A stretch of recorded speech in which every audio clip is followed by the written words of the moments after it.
நீயே அர்த்தம் தந்தாய்.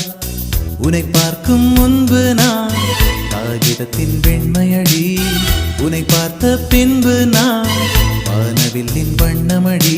தோளில் சாயும் போது தோழி நீயடி, மடியில் சாயும் போது தாயும் நீயடி. எங்கே இருந்தாய், எங்கே இருந்தாய், எப்படி நீயும் என்னுள் வந்தாய்.